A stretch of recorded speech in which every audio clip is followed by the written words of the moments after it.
Hello, my dear friend. I'm deeply grateful you're here again, walking together through this quiet landscape of reflection. Before we begin, let me ask you something. What do you truly value?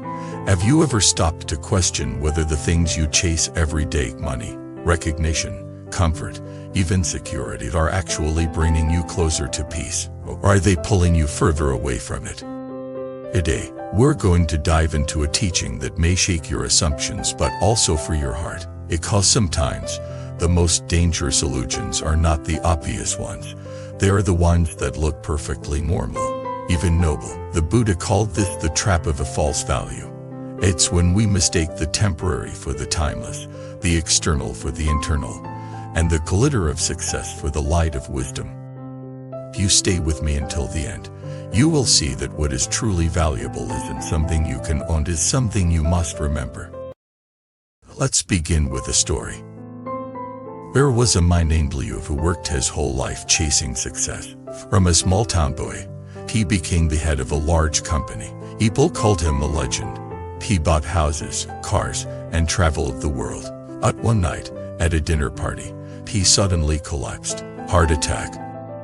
He survived, but barely. In the hospital, surrounded by machines and silence, he realized something strange. As he lay there, all the trophies of his life vanished from his mind. Only thing he can think about was his son's life, the one he hadn't heard in years because he was always too busy.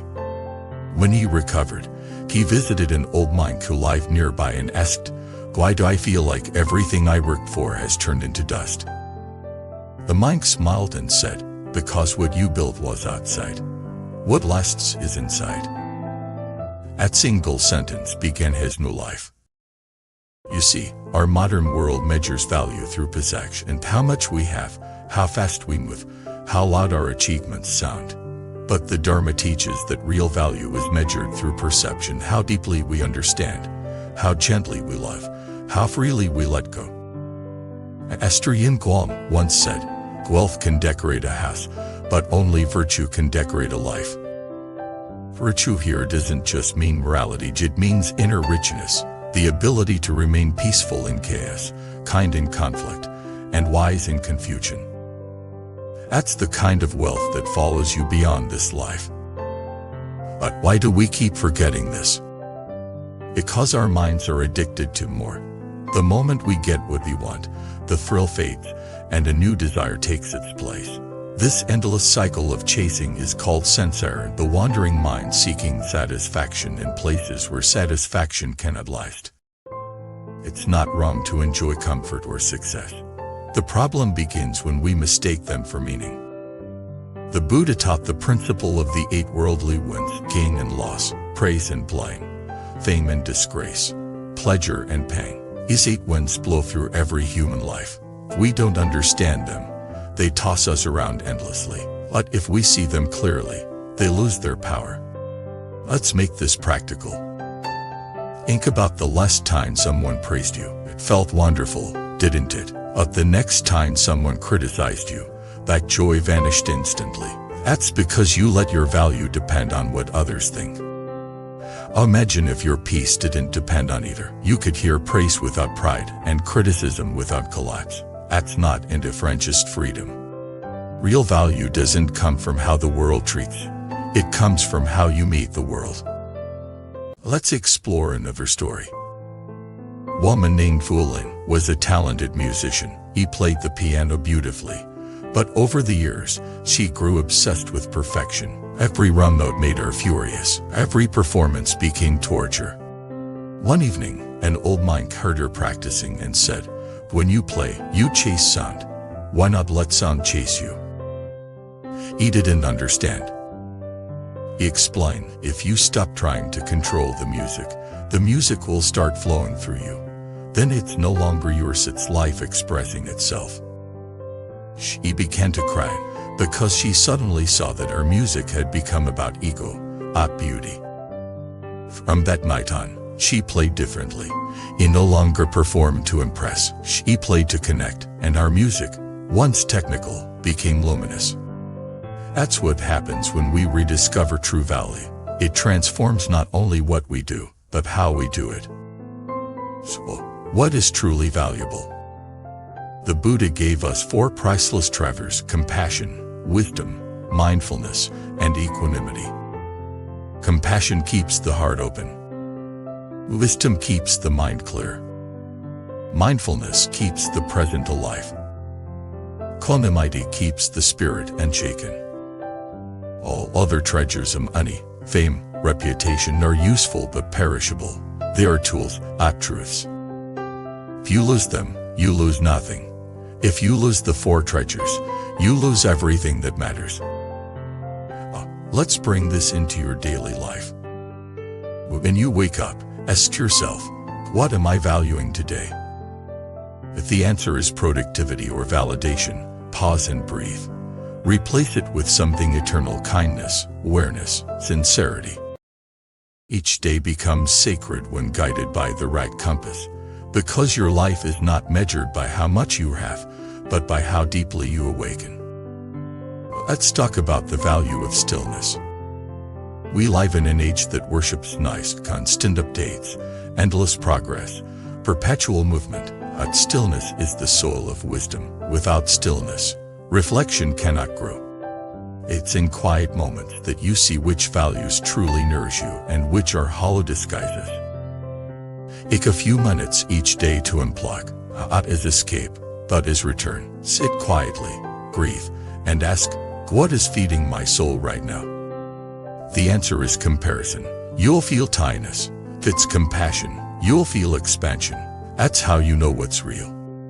There's a teaching from the Dhammapada: the man may conquer 1,000 men in battle, but the one who conquers himself is the greatest victor. In other words, your most valuable victory isn't external, it's internal. When you overcome your own anger, greed, or ignorance, you win a freedom no one can take away. That's why self-mastery is the highest wealth.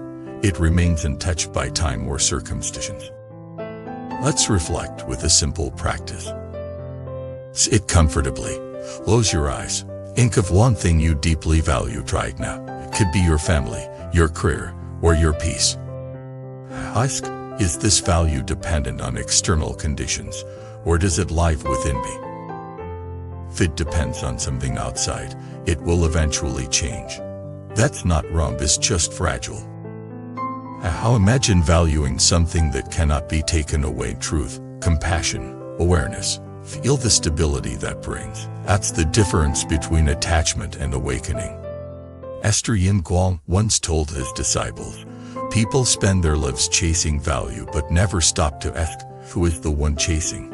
When you see that the chaser itself is empty, the search ends. That is the heart of Buddhist wisdom. You don't find value by acquiring, you find it by dissolving the illusion of lack. Because the one who truly sees has nothing left to prove. Let's tell one more story. Young businessman visited a monastery and said, I want to learn how to be calm, but I have no time. The monk smiled and poured tea into a cup until it overflowed. Stop, shouted the man. The monk replied, you say you have no time because your cup is already full. Empty it, and you'll find you have all the time you need. The man understood. He didn't need more time, he needed less attachment. That's what most of us need. We don't lack value, we lack space to see it. So, how can you live by true value in a world built on illusion? Start by asking one question before every major choice. Will this expand or shrink my heart? If it expands, it's valuable. If it shrinks, it's illusion. The simplest decisions, how you speak, what you watch, how you spend your attention, shape the direction of your life. Choose the path that leads to spaciences, and you'll never go wrong. And here's the paradox. The moment you stop clinging to valleys, your life becomes valuable. When you let go of the need to beat someone, you begin to touch what's infinite. You move from performing life to living it. That's the hidden treasure every master tries to point toward, the freedom of being whole without needing proof. Let's end with a reflection from the Buddha himself. Everything you value in the world is fleeting like morning dew. Only the awakened heart is real. When you see this truth, you don't reject the world, you love it more deeply, because you no longer expect it to give you what it cannot. You give instead of grasping, serve instead of seeking. And in doing so, you discover the only wealth that grows when shared. So, my friend, as you step into tomorrow, remember this. Measure your worth by what you possess. Measure it by how much love and clarity you bring into each moment. Chase values at cultivated inside. Because when your heart becomes your treasure, you'll realize you were never poor. Thank you for watching this video. If this message brought you peace or insight, please like, subscribe, comment, and share it with someone who may be lost in the chase for false value, running to rediscover what truly matters. Before you leave, here's something special. In Buddhism, we believe that every encounter carries a deeper meaning. Would you like to discover your true soul connection, the one written into your destiny? Take the Soulmate Test today and unveil the hidden truths of your journey. Click the link below and begin your path now. http://soulmate. You wisdom more, come, white.